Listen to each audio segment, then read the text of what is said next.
tonight, but which we will not have. Instead, only about 2,500 of 35,000 overall documents, some of which have been under seal for imagine this, 54 years. Right. First things first. Let's dispense with the fake news. I was reading the Daily Mail on the way here that said President Trump, new cover-up with JFK documents. This has nothing to do with President Trump. This is the FBI and the CIA requesting to be able to redact some of the documents. To hell with them. Well, yeah, I mean that seriously. No. To hell with them. Because why should we, our president, any administration, put up with two agencies that over the course of what would be now 25 years since some of these documents were sealed. Hey everybody, this video is not for subscribers. I'm going to title it in such a way and tag it in such a way so there's just that 1 in a billion chance that a video like this finds its way out to a regular guy or girl somewhere in the world, someone that actually believes most of the official story of the JFK assassination. Someone that's stupid enough to sit down and turn on Anderson Cooper and believe what they're seeing is real. Now, Google and YouTube, they keep me in a very, very tight pen here, basically solitary confinement. But every so often, there's a prison break. Every so often, a message like this can reach a regular person, and we could say, as Neo would say, or Morpheus, free a mind, or as Yoda might say, turn somebody away from the dark side. So let's use the ridiculous story coming out now about the release of JFK secret documents and the outrage that Trump is not forcing certain agencies to release other classified information or redacted documents. And as you saw Lou Dobbs coming in, Lou Dobbs and other media anchors are just outraged that it's been 55 years and we still don't have all the information about JFK. And see, Lou Dobbs, Bill O'Reilly, Megyn Kelly, Rachel Maddow, whatever, they are agents of the system. They're not there to present news, north, east, west, south. They are agents of the system. Whatever the system once presented in terms of the narrative on, say, what's happening now with this JFK release of documents, or the documents that they're holding back, of course the documents that would just tell us everything we need to know but are being held back. Lou Dobbs knows what's going on. And that's lesson number one, not to the people that watch this channel, to the one person maybe 15 years from now that might find this video washed up on a desert island. Lou Dobbs knows exactly what's going on.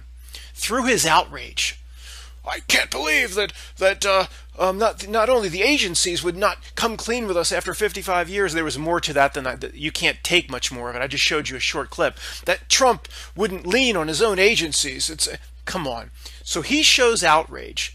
The message that comes to Joe and Mary, dope American citizen, is, well, if Lou Dobbs is outraged, that tells me, whether I realize it consciously or I'm too stupid to realize it, but at least my more powerful subconscious realizes that what's ever still being withheld and still being redacted, well, that's the real truth.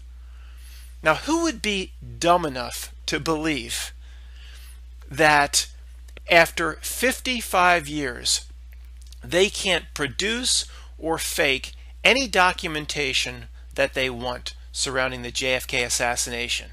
Is anybody really dumb enough to believe that the truth is there about exactly what happened? Whether there was anybody that joined Lee Harvey Oswald on the... First of all, for anybody's new to this, and I did escape the prison of YouTube, nothing about the official JFK story is correct. It's not like Lee Harvey Oswald did it, but he had help on the... Nothing about the JFK assassination story is correct. other than a few basic things, like JFK was assassinated, which he might not have been, but I'm not going to go there because I don't have any evidence that points to the fact that he's still alive, so it would be ignorant for me to say that that's viable. I can't go there. I don't have any evidence. But because almost everything in this world is faked, if someone were to present evidence to me along those lines, I certainly would listen to it, but I don't want to lose anybody if I have gotten those one or two people watching that are not used to this sort of presentation. I don't want to lose them. So let's get back to what I was saying about the documents and what's still being withheld and redacted. Okay. By making this big stink and the way the story's coming out, it tells everyone that the truth still exists somewhere. Sure it does. Now, if the CIA or other very, very powerful elements in the US government had just 3 days before they had to release everything, 3 days before they had to release all their files, they could fake, destroy, and come forth with any fakery. They could reproduce old-looking 50-style typed classified documents or documents that have writing in the margin that give away certain bits of information. They could fake it in 3 days. So even if they released everything, they had 55 years to prepare whatever narrative they wanted to prepare. They had 55 years for whatever nefarious event went down in Dallas to cover it up, destroy it, and present even completely faked documents that point to the fact that what happened is over here when what really happened is over here. They could fake it in 3 days. They had 55 years. So who would be dumb enough to be sitting back waiting for these documents to come out like it's going to reveal anything? Who would be dumb enough to buy into the fact that they're releasing all these thousands of pages, but there's still documents being hidden, and Trump needs to lean on these agencies to come clean? The whole story is bullshit. Right back to the day itself. So let me get this straight. Little old Lee Harvey Oswald, he just happened to be. Of course, if you buy a rifle, a mail order catalog Italian bolt action rifle, he of course planned in advance to kill the president. Everyone would say he planned it in advance. He didn't just decide to do it a few hours before President Kennedy came by. Everyone would agree to that. So I would say to you, well, what a coincidence then that President Kennedy's motorcade just happened to come by the building where the killer happened to be working for 6 months. How does that happen when presidents don't announce their itinerary, or especially the travel route or itinerary where you're going top-down convertible? That's not something that's typically put out more than a day or a few hours before when the president's going top-down convertible, a headshot available. Not going to be put out 6 months later. So Lee Harvey Oswald could see that. He could say, 6 months from now, President Kennedy's going to be coming right by the Texas Book Depository building, so I'll go get a job there. You see how that doesn't work, and it doesn't make any sense that Lee Harvey Oswald just happened to be in the building? He planned to kill the president, and then the president just happened to go right by. That's just one of 1,000 things about the story that makes no sense. Okay, he plans on killing the president, so what are you going to do? You're going to order a cheap Italian bolt-action rifle. You wouldn't actually cash in your stamp collection, or actually put maybe empty your savings account and actually get a real rifle. No, I'm not kidding. $12 through the mail order. Old Italian bolt-action rifle, maybe not old, maybe it was new, but even back then, a bolt-action rifle that comes from Italy through the mail at $12 is a piece of shit. Maybe if you plan on doing that to Kennedy, you might want to spend, say, I don't know, $55 or $80 or $100 on a real rifle. Maybe not bolt-action. You don't have to have bolt-action. If you need to get off 3 shots, why do you choose bolt-action? There's no point in it if you plan on killing the president. But ooh, I'm introducing something that still for some reason is not widely accepted in this country. Perhaps Oswald didn't do it. Can you believe somebody dumb enough to actually put that out? Let's just for now go with the fact that Oswald did it and how ridiculous that story is. So you work in the building, president just happens to be coming by, you get your cheap ass rifle through the mail. Now what do you do on top of that? Well, you just walk right down in your backyard, you hold it up, and you have your picture taken in it. I know whenever I get a new rifle, I go out back and I just hold it up and say, girlfriend, take a picture. So then Life magazine, see, can take that picture and put it on Life magazine as their cover story and say, yeah, look at the madman posing with his rifle. So that's more believable than it's actually all a setup. This whole story about Lee Harvey Oswald is a setup. You want more information? The one guy stumbling upon this video? Well, we just happened to have Lee Harvey Oswald being interviewed on a television show a year before or 2 years before, announcing he was a communist. You know, back then, you know, the worst thing anybody could say at the time. I mean, that was on saying, just somebody popping up saying, I'm a communist, I want my whole neighborhood to know, was the same as popping up as somebody saying, I'm a devil worshiper and I want everybody to know, including the Baptist church at the corner. It was the same. It was that defiled, that horrific that somebody was labeled a communist back then. So he goes on they just happen to pull out this clip after he shoots the president, and they just happen to have Lee Harvey Oswald announcing that he's a communist. What a coincidence.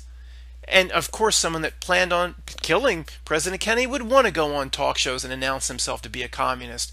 But if you don't believe that, wouldn't it make more sense that every element of the Lee Harvey Oswald story is just a plant that's ready to go, so you can convince the masses of dummies in this country that he actually did it? The posing of the picture, him saying he was a communist, the fact where he worked, whatever. Okay, fine, he did it. He shoots President Kennedy with an old bolt-action rifle, 3 shots, 2 hits, and a headshot in 6 seconds. Something that no one since, with a bolt-action rifle, marksmen, super marksmen, have been able to duplicate. But as we learned in Full Metal Jacket, where did Mr. Harvey Oswald learn to shoot? In the Marine Corps, sir. That's right. He was in that book suppository building. Well, fine, he was a Marine, and he wasn't a sniper in the Marines. He had basic training, was labeled a marksman, but that does not mean he's SWAT material. My understanding is being labeled a marksman, at least back then in the Marines, meaning he passed a certain competency level handling his rifle. And in the Marines, unless you're a sharpshooter, I don't believe they even trained with bolt action. So they're not going to use bolt action in Vietnam. They're going to use an M14. I digress. So, Lee Harvey Oswald did it. What does he do? Supposedly he comes down and grabs a Coke in the building. That's what anybody would do after they shoot the president. Grab a Coke. Then he quietly exits the building, makes his way off to his home, shoots Officer Tippit. Yeah, sure, just shoots an officer. Makes sense. That goes... See, do you believe he just shot an officer for no reason? Or do you believe that's all part of the story to make Harvey Oswald out to be a very bad man? Then he goes home, or I don't know, after he shoots Officer Tippit, what would you do? Probably hide out somewhere, maybe go into the woods or whatever. I don't know, but you maybe crawl into a dumpster? They have dumpsters in Dallas. No, he goes into a movie theater, they said, without paying for a ticket. Yeah, sure. Let's call attention to ourselves and not pay for the ticket. And of course, that's where the Dallas police found him. Now, if anybody believes that Lee Harvey Oswald was a lone gunman after just a few things that I presented, and there's much, much more, you're one of the dumbest human beings on the face of the earth. Let's continue. They get him in the movie theater. They supposedly arrest him, of course, bring him into the station. All the press, of course, is all over the Dallas police station. They get the rifle, which he just leaves up. The rifle's just right there on the 10th floor of the Dallas book depository. I want to say suppository building, book depository building. So the police get the rifle instead of treating it carefully, wrapping it so all fingerprints are protected, putting it in a glass argon case. The police officer comes, he's lifting it up overhead. He's lifting it up overhead so all the press can take pictures. The press are swarming all over it. He's just lifting it up with his hands. He doesn't have gloves on. Yeah, that makes perfect sense. The most important murder weapon in the history of the United States. You're not going to protect it, put it away. You're just going to like parade it around the police station with your bare hands. Okay. Now maybe you can actually believe that. All right, well, what do they do to Lee Harvey Oswald? He has no rights. I'm well aware the Constitution's gone, but let's just go with what we thought America was back in the 60s. He has no rights. They just take him and they parade him up in front of 50 to 100 press. Put him out front all the lights are flashing, and they start asking him all these questions, and he says, until 2 or 3 minutes ago, I didn't even know what they were accusing me of. I didn't know I was being accused of killing President Kennedy until like back in the interrogation room like 2 minutes ago. So as an actor, he doesn't even get his lines right, because I very highly doubt they told him to say that. So when they arrested him with 50 police or whatever in the movie theater, and then they took him from car to car, surrounded by police, press as he came into the Dallas police headquarters, not anybody yelled about President Kennedy. Nobody said anything. The police didn't say anything. He had no idea. So, let's say you had a few parking tickets. That makes sense. Swarmed on by, you've probably heard at this point JFK has been shot. He's shot right outside where you work. So somebody probably said, there's something going on out there. President's been shot. So what did you think? Just because a few unpaid parking tickets, you're swarmed on in the movie theater, you're paraded through hundreds of press. So he had no idea that he was being held under the suspicion that he killed President Kennedy. That's what he told the press corps. And also, he has no rights. Just nobody's, 2.5 seconds after he's read his Miranda rights, just throw him in front of the press like he's guilty. I mean, you could almost use that for a mistrial. He has no right, but they don't care about rights. They knew there would never be a trial. It's all part of the script. The whole thing was scripted. So I don't know if they really killed Lee Harvey Oswald or not. It doesn't matter. I don't care personally. It doesn't matter because what went down was planned. Maybe they told Lee Harvey Oswald that, look, you are going to be set up. You're going to be, you're a communist, so you don't like JFK anyway. You're going to, he's going to be, something's going to happen to JFK, and we're going to blame it on you. But we're going to set you up with money, girls. We're going to take you back to your oh so beloved red Soviet Russia, and whatever else we're going to. He might have been promised the world, and then we're just going to use this guy Jack Ruby to take him out, or whether the whole thing was faked. Who cares?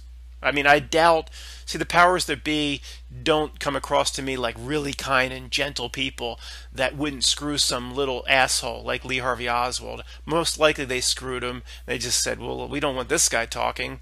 We promised him we'd set him up somewhere. Why would we want him talking? Take him out. So they had this caricature, whoever he was, called Jack Ruby. Whatever they tell you about Jack Ruby, how do you know any of it's real? How do you know one bit of it's real? He had shady connections here. How do you know? Because you watched a few television shows and that's what they want you to know about Jack Ruby? We know a guy then came up to Lee Harvey Oswald, and whether it was a fake shooting or a real shooting, it probably was real.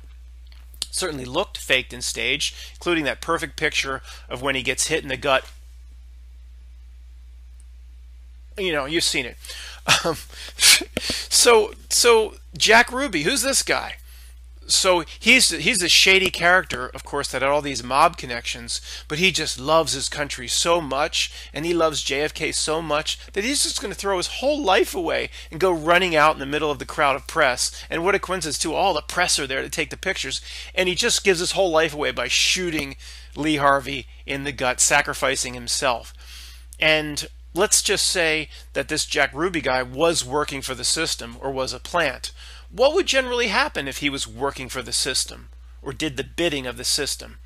Would it be that he would actually go away to prison for life, and it would be documented every so many years? He'd be interviewed and you'd see him get old in prison, he would just die? Or if he was working for the system, would he fulfill his role by going into prison, but then, you know, a year and a half later he'd be out of prison? Oh, he just got sick and died. Yeah, he got sick and died. Yeah.